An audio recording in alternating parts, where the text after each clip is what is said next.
Dios no puede faltar en la vida de un cristiano. Ser cristiano es tener a Jesucristo en el corazón y en la vida. Ser cristiano es vivir cada día rendido a la cruz de Cristo. Qué lindo es el pesebre, mis hermanos. Pero hace tiempo que Cristo salió del pesebre. La iglesia no puede vivir en el pesebre. La iglesia tiene que vivir en la tumba vacía. La iglesia tiene que vivir en un Cristo que está en el trono de Dios en el cielo. Ese es el Cristo de la iglesia. Pero queremos que Cristo siga en el pesebre, el nené, el baby. Cristo está vivo y es el Rey de reyes y Señor de señores. Este modesto libro que les voy a entregar, sí, es un regalo. Si alguno quiere darme algo, bien, si no, ya está pago, ya se pagó ya. Lo escribí en aquellos 2 años horribles que tuve que ser el enfermero de mi esposa. Qué difícil es estar al lado de un enfermo allí a años, viendo que se apaga como una velita. Fueron años muy difíciles, mis hermanos. Llevábamos 53 años de casado. Habíamos vivido en épocas muy difíciles. Entre ellas tuve 5 años preso en Cuba, acusado de agente de la CIA y no sabían ni lo que la palabra CIA significaba. Son las cosas del comunismo. Y aquellos 2 años allí en que un cáncer horrible se la devoraba, yo estaba muy deprimido, no es para menos. Pero encontré en la palabra, encontré en el libro eterno la respuesta a mis preguntas. La pregunta era: Señor, ¿por qué sufren los buenos? Porque los malos, uno sabe por qué sufren los malos. Lo que el hombre sembrar, eso también segará. Si usted es un delincuente y un sinvergüenza, no espere que la vida le sonría. Pero ¿por qué? La gran pregunta que se hacían los filósofos griegos, la gran pregunta que se han hecho los hombres a través de la historia: ¿por qué sufren los buenos? La Biblia da la respuesta. Porque el sufrimiento es la herramienta de Dios, es el cincel de Dios para moldear el carácter cristiano. Si tú no has sufrido, preocúpate. Óyelo bien, esto te lo dice un viejo que lleva 70 años caminando en la cruz de Cristo. Si tú no has sufrido por Cristo, preocúpate. El sufrimiento es la herramienta de Dios. El título del libro para algunos quizás sea una incógnita. ¿Qué cosa es un trapiche? Un trapiche es un molino. ¿Se acuerdan los molinos de Quijote de la Mancha? Aquí eran molinos de viento. Estos son los molinos que había en Cuba. Los trapiches de caña. Yo trabajé en eso de muchacho. Y encontré en la Biblia la respuesta a la pregunta: ¿por qué sufren los buenos? Porque Dios tiene que trabajar en el carácter del cristiano. Y el carácter cristiano solo se forma en el horno del sufrimiento. Solo se forma en el trapiche de Dios. Y escogí 10 personajes de la Biblia. Aquí hay 10 personajes de la Biblia. Su microbiografía. Comienzo con José. Después de Jesús, el personaje al cual la Biblia dedica más espacio es a José. José, Daniel, Elías, fulano, mengano, Pedro, Pablo, Juan. Y termino con Jesús, a quien Isaías llama varón de dolores, experimentado en quebranto. Espero que les haga bien, mis hermanos, y que lo disfruten. Y que Dios lo use para bendición de alguno de ustedes que esté pasando tal vez hoy por el trapiche del sufrimiento. Que Dios les bendiga. Escogí a Enrique para que escribiera el prólogo porque él fue testigo presencial de muchos de los momentos más difíciles de mi vida. La noche en que el G2 me llevó preso, él estaba allí en la sala de mi casa. Él presenció cuando su pastor querido iba esposado como un delincuente, con 2 oficiales empuñando un rifle cada uno detrás, como si se llevaran al Capone, como si se llevaran al Chapo Guzmán, y se llevaban a un siervo de Jesucristo único delito era predicar a Jesucristo y a este crucificado. Por eso lo escogí a él. Le dije, Enrique, nadie está más calificado que tú para que escribas el prólogo. Y él lo hizo muy bien, por cierto. El título del sermón de hoy, imagino que en el boletín ya vieron la portada del boletín, ¿verdad? Las 7 palabras de la Navidad. Oiga eso. Todos ustedes han oído hablar muchas veces de las 7 palabras de la cruz, ¿verdad? Generalmente en Semana Santa. Yo he predicado decenas de veces el famoso sermón de las 7 palabras que se predica el Viernes Santo. Pero las 7 palabras de la Navidad puede parecer un poco raro a usted. Lo hicimos porque la Biblia habla de 7 frases que están en el capítulo 2 de Lucas, el Evangelio de Lucas. De los 4 evangelios, hay 4 evangelios, Mateo, Marcos, Lucas y Juan. Mi evangelio favorito es Lucas. Lucas era médico y los médicos, mira, tienen un ojo. Lucas dice cosas que ningún otro evangelista dice porque Dios se las reveló a él y porque él las averiguó, porque los médicos son así, investigadores. Era un hombre historiador de oficio. Yo soy historiador también. La historia, dijo Heródoto, era la gran maestra de la vida. El drama de la historia es el mismo. Cambian los actores y cambian los escenarios, pero el drama de la historia es el mismo. El hombre luchando contra Dios. Y en el capítulo 2 de Lucas hay 7 frases que yo le llamo las 7 palabras de la Navidad. A diferencia de las 7 palabras de la cruz del Calvario, aquellas 7 las dijo Cristo. Estas 7 las dijeron personajes en torno a la Navidad. Les invito a abrir sus Biblias en el capítulo 2 de Lucas. No leímos la Biblia porque sería un poco largo leer todo el capítulo 2, que es un poco largo. Pero ahí en el capítulo 2 de Lucas están las 7 palabras de la Navidad.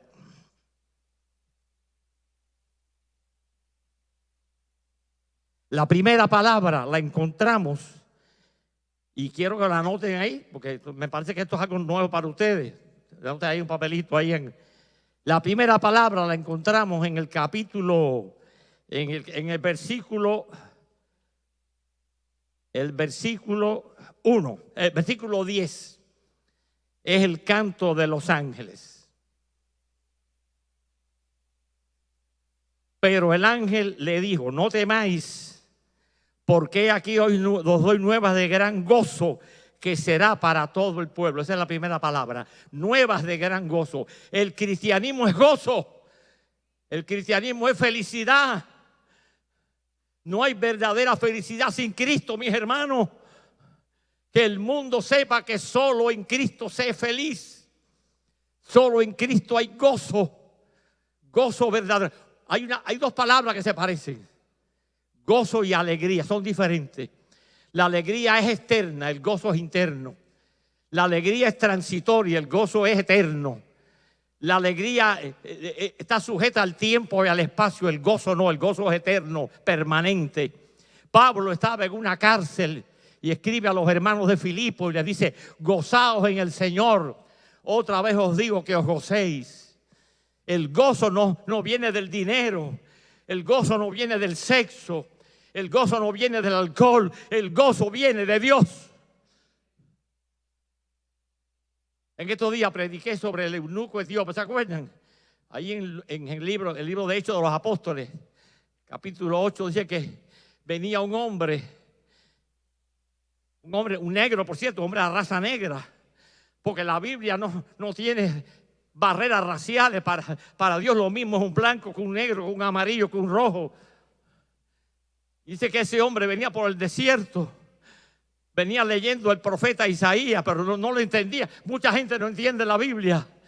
Y Dios le dijo a Felipe, que era Felipe el evangelista, el diácono, Felipe, deja la campaña de evangelismo en Samaria y vete al desierto. Esto parece una cosa de loco, dejar una multitud por un hombre, pero es que para Dios un hombre vale mucho. Vivimos en época de masividad. No, Dios no mira la masa, Dios mira al individuo. Para Dios el hombre es lo que más vale. Le dijo, deja esa multitud en Samaria y vete allí al desierto a un hombre.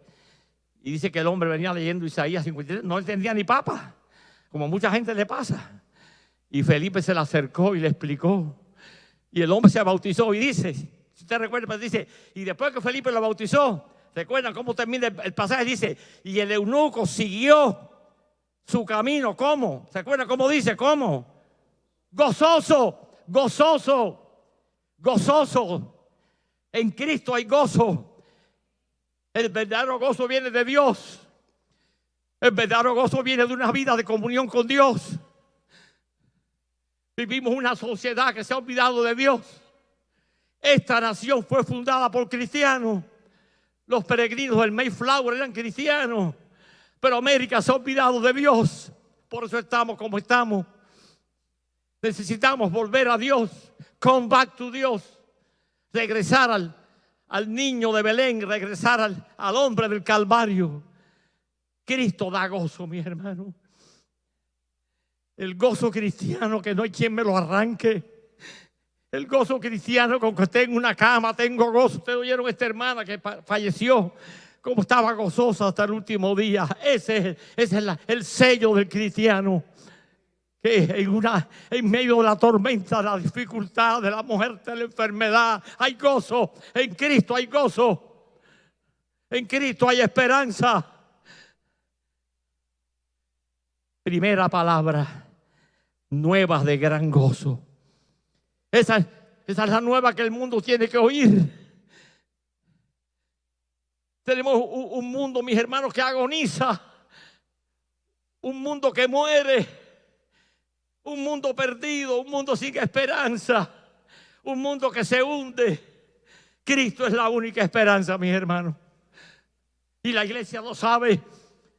Y no te puedes callar la boca, mi hermano. Tienes que decirlo.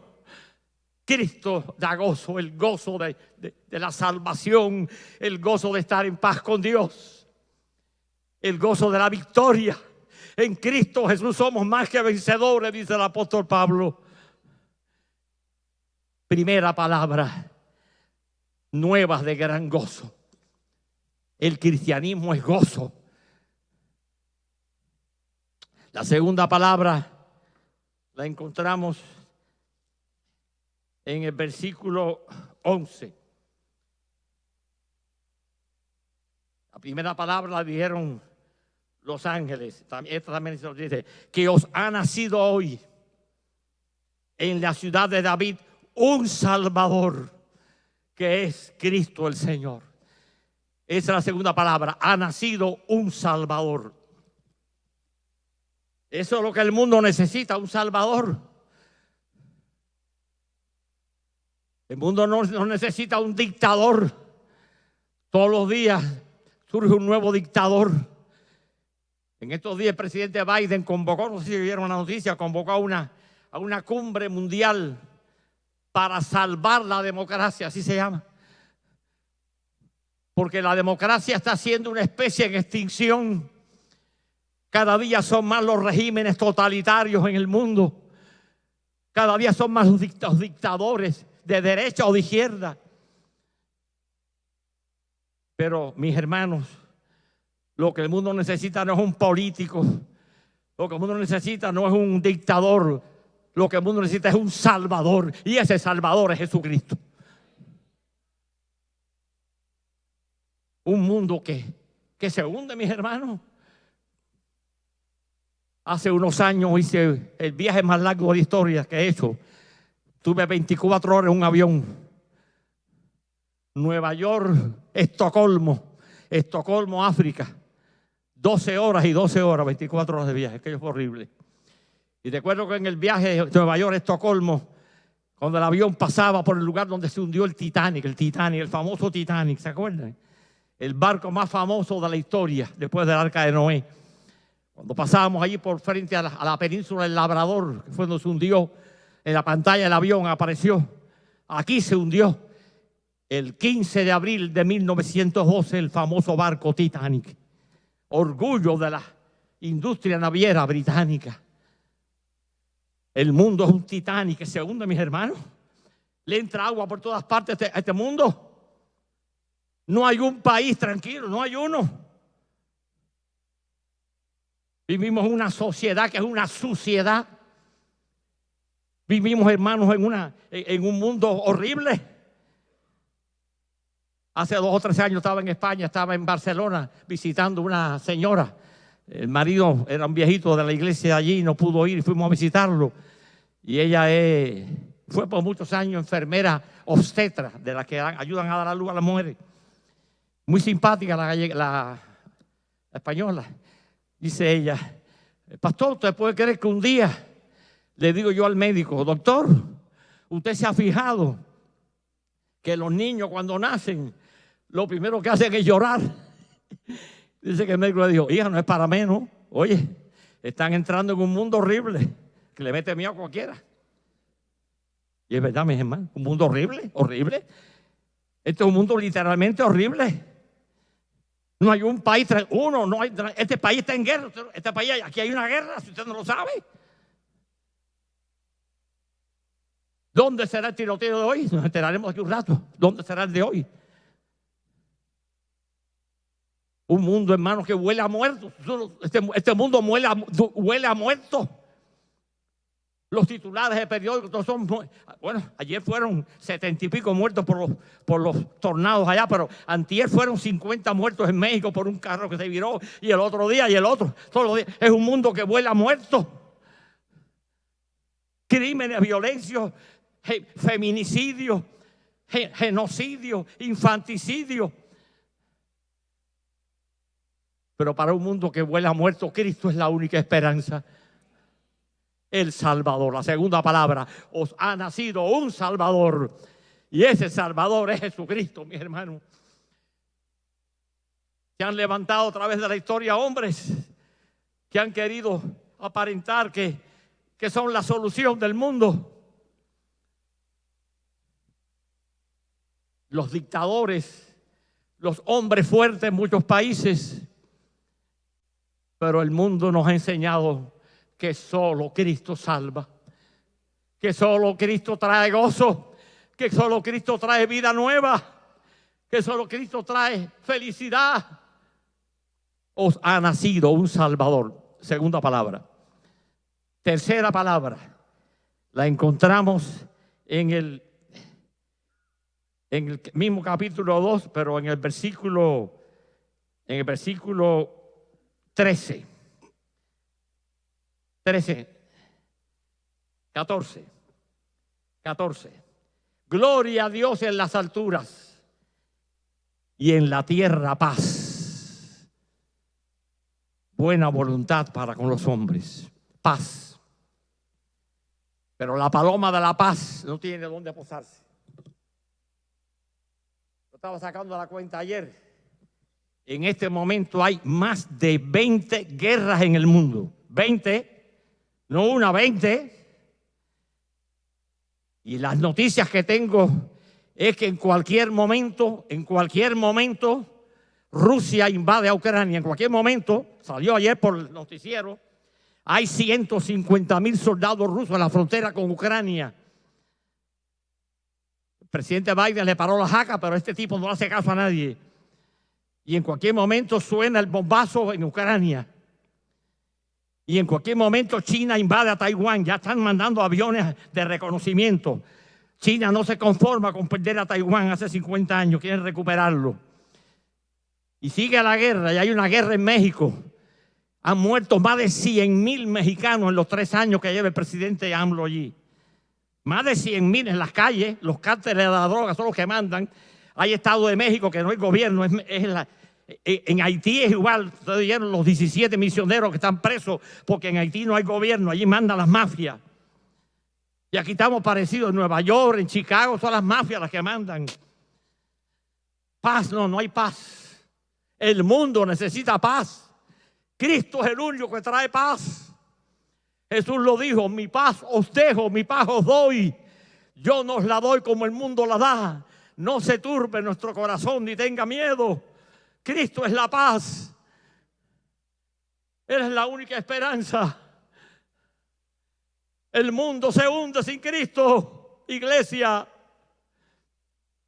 Tercera palabra: paz. un Dios que quiere que haya la paz, pero para que haya paz tenemos que darle gloria a Dios en las alturas. Si no hay gloria a Dios, no hay paz. Una sociedad, hermano, que se ha olvidado de Dios. Una sociedad que ha echado a Dios por la borda. Una sociedad donde el dinero y las cosas materiales son el nuevo Moloch ante el cual la humanidad se postra de rodillas. Cuarta palabra. Está en el versículo 14. Gloria a Dios. Ya lo dije. Tierra paz. El 4 está en el versículo 15. Lo dicen los pastores. Hasta ahora esas tres palabras las dijeron los ángeles.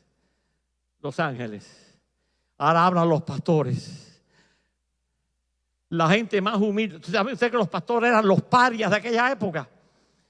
El oficio de pastor de ovejas era el más humilde, el más despreciado. Y el Señor miró a la gente humilde, porque Dios es el Dios de los humildes. El Dios que dejó su trono en los cielos y nació en un pesebre maloliente, porque Dios ama a los humildes. Lo dice la Biblia, Dios rechaza a los soberbios y vanagloriosos y ama a los humildes. Y aquellos humildes pastores, la última carta de la baraja, el oficio más despreciable que había en Israel, los limosneros de aquella época, los hombres de aquella época, a ellos vino la noticia. Y dice en el versículo 15, dice: sucedió que cuando los ángeles se fueron de ellos al cielo, los pastores se dijeron unos a otros, y ahora viene la palabra: pasemos pues hasta Belén y veamos esto que ha sucedido. Esto que ha sucedido. Facts se dice en inglés. Hechos. El cristianismo es una religión de hechos. No es un cuento de chino. No es una novela. No es una historieta cómica. No hay un hecho histórico más fidedigno que el nacimiento y la vida de Jesucristo. ¿Sabía usted que hay más documentación de la vida de Jesús que de la vida de Cristóbal Colón? Nadie pone en duda a Cristóbal Colón. Hay más documentos de la vida de Jesús que de Cristóbal Colón.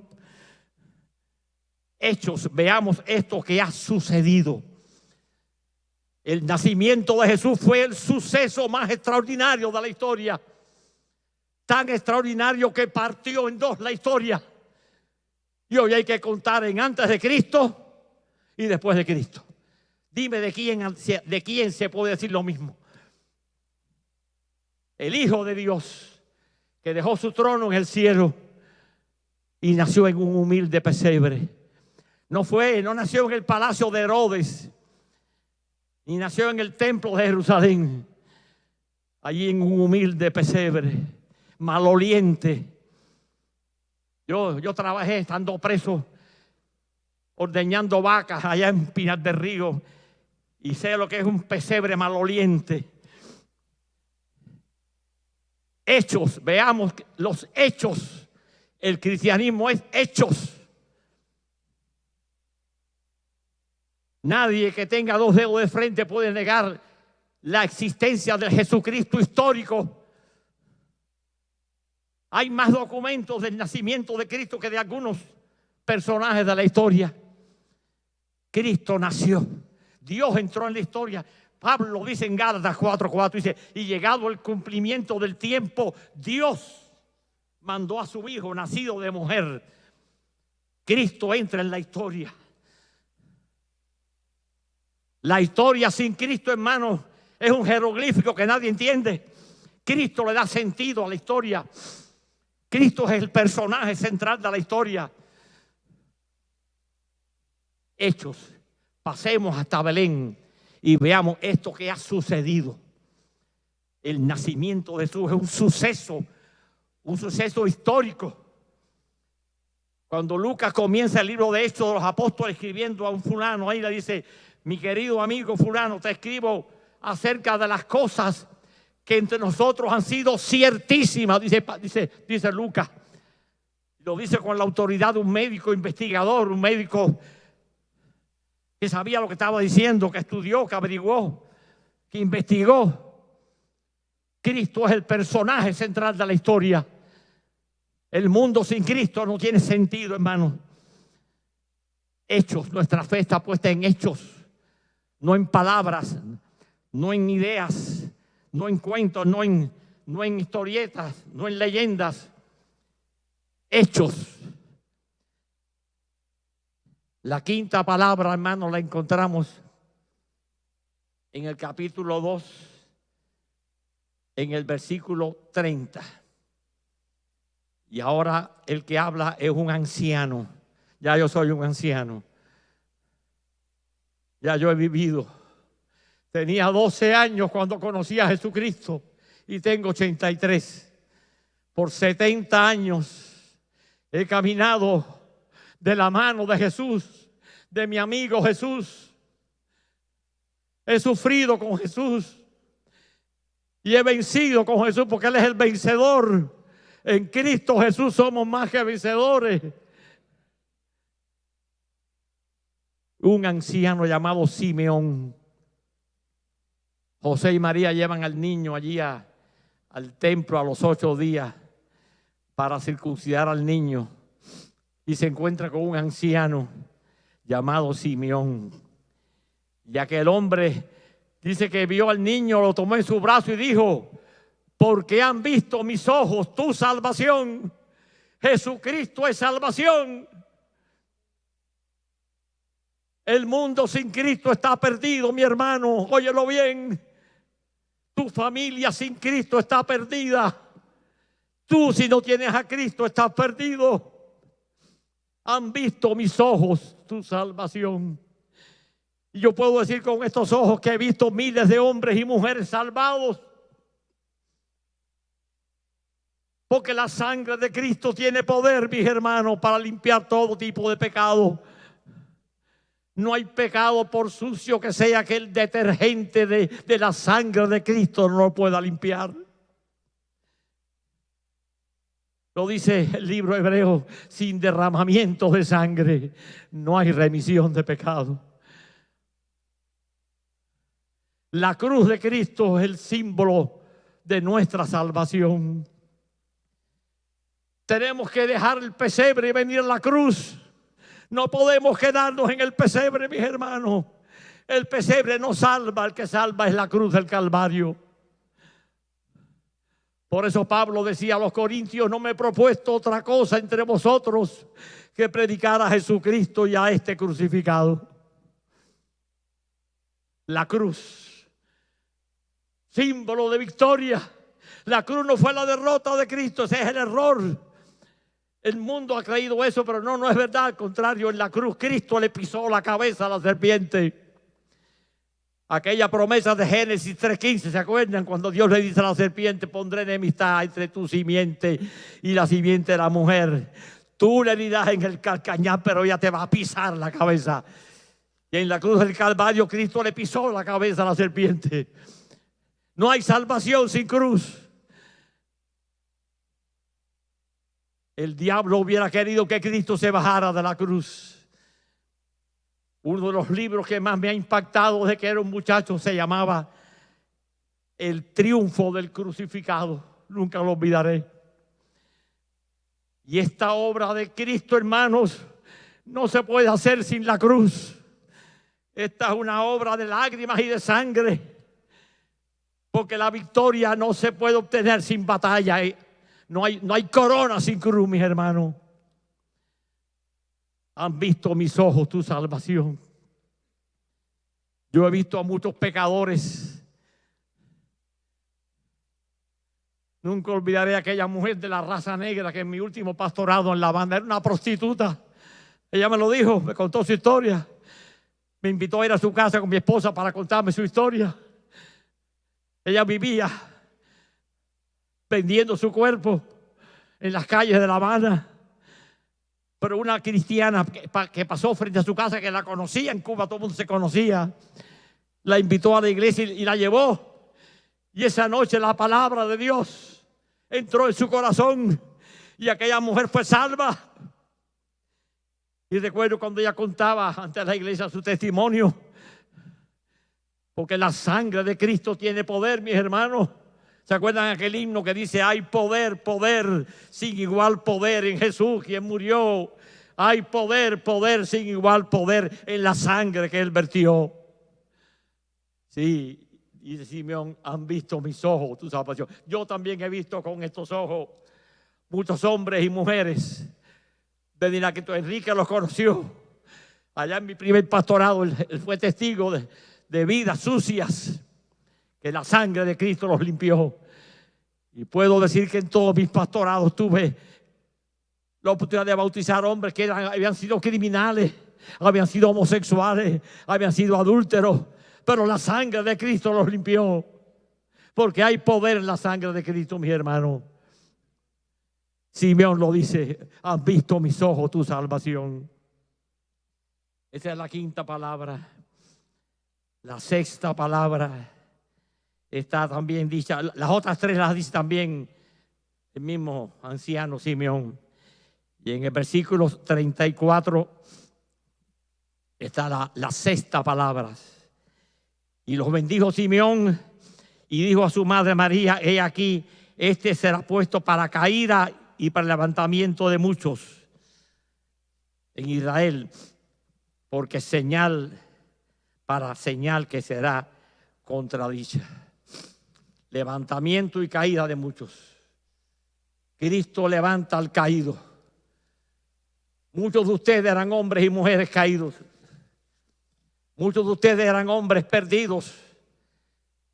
Esta mañana, en mi lectura devocional, leía parte de la carta de Pablo a los Corintios.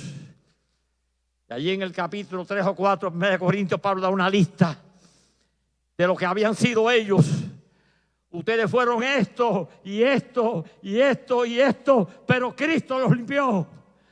Qué bueno, mis hermanos, que la sangre de Cristo tiene poder. Lo que no hace la educación, lo que no hace la cultura, lo que no hace nadie, lo hace Cristo. Toma al más miserable pecador y lo transforma. Lo hace una nueva criatura. Por eso Pablo decía: si alguno está en Cristo, nueva criatura es. Las cosas viejas pasaron, el viejo hombre pasó, y aquí todas son hechas nuevas. Eso es ser cristiano, una vida nueva, una vida transformada por el poder regenerador de la sangre de Cristo. Sí, en Cristo unos son levantados y otros son caídos. Todo el que se oponga a Cristo va a caer, mis hermanos, tarde o temprano. En la historia del Imperio Romano hay la historia de un emperador llamado Juliano. Juliano en su niñez había sido cristiano. Saben que el Imperio Romano era enemigo, pero finalmente en el año 320, en tiempo de Constantino, hubo un cambio. Constantino dice que se convirtió, fue mentira, pero dice que se convirtió. Y hubo un cambio. Ahora el imperio, en vez de perseguir a Cristo, lo apoyaba. Y el evangelio creció por toda Europa. Hasta en la casa del César. Cuando Pablo escribe, dice: en la casa del César hay una iglesia.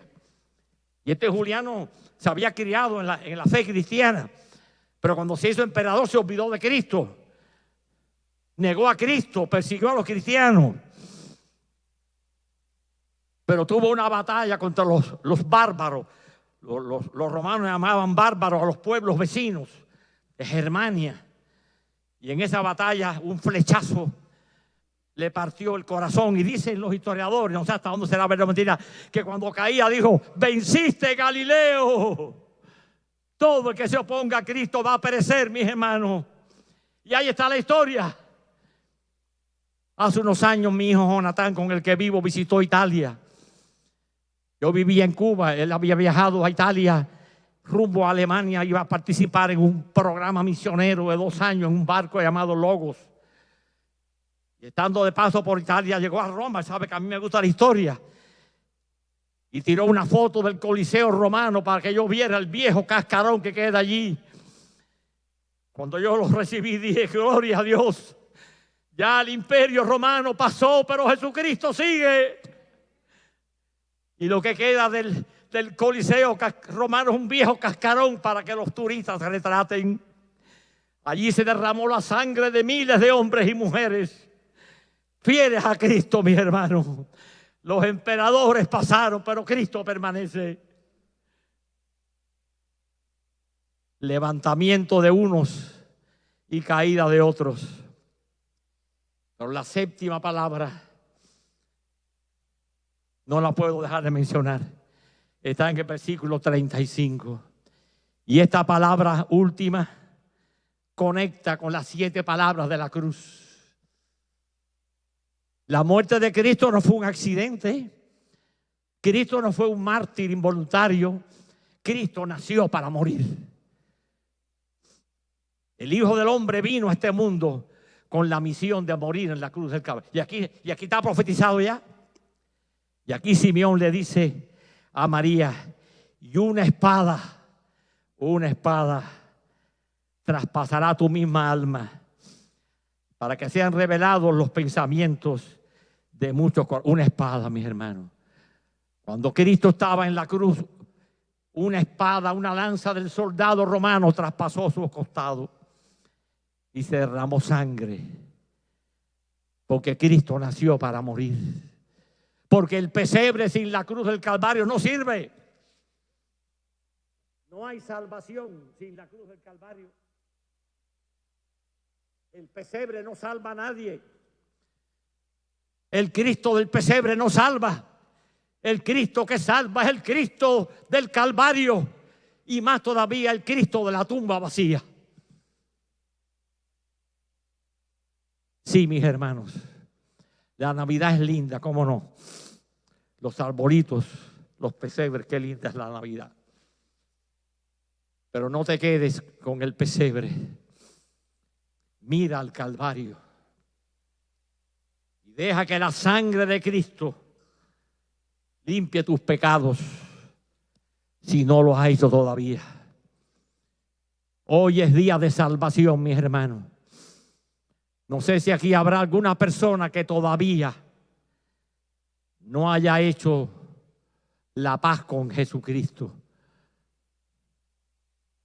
Hay miles de hombres y mujeres que van a las iglesias y no están salvos, ¿no? Hay miles de hombres y mujeres que son miembros de iglesias y están perdidos. Lucas Iscariote era miembro de la primera iglesia que hubo en el mundo y se fue al infierno. Arregla tu cuenta con Dios. Que en estos días de Navidad pienses en aquel que vino del cielo a la tierra, que dejó su trono en el cielo, que dejó la alabanza de los ángeles y vino a nacer en un pesebre maloliente. Y caminó 30 años por los caminos de Palestina y multiplicó panes y peces y limpió a los leprosos y dio vista a los ciegos y resucitó a Lázaro de la tumba. Y un día subió al Calvario y en aquella cruz horrible, la cruz era el instrumento más horrible que se había inventado jamás para ejecutar a los presos. Era tan humillante y tan degradante que estaba prohibido por ley que un ciudadano romano fuera crucificado. La cruz era un invento persa.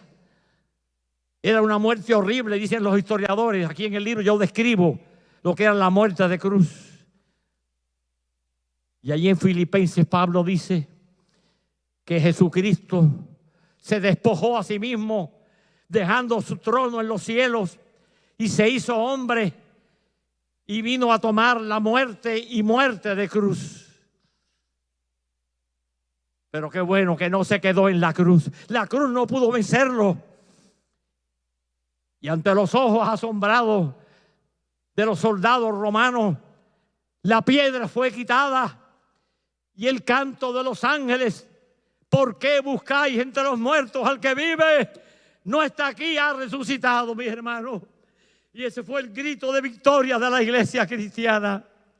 Y aquellos mismos cristianos que estaban acobardados, temerosos, arratonados, ahora eran leones, porque habían sido testigos del más grande suceso de toda la historia. Como Jesucristo era el vencedor de la muerte, mis hermanos. Por eso en esta mañana yo te animo, miembro de esta iglesia Resurrección. ¿Qué nombre tiene esta iglesia, mis hermanos? Este mundo está muerto. Este mundo necesita resucitar y solo Cristo lo puede hacer resucitar. Hermano, que Dios le bendiga. Hermano, que mañana cuando tú salgas a la calle, a tu trabajo, a donde quieras, no tengas temor ni vergüenza de decirle al mundo que solo Cristo salva. A Él sea toda la gloria y el imperio por los siglos de los siglos. Amén y amén. Gracias, hermano.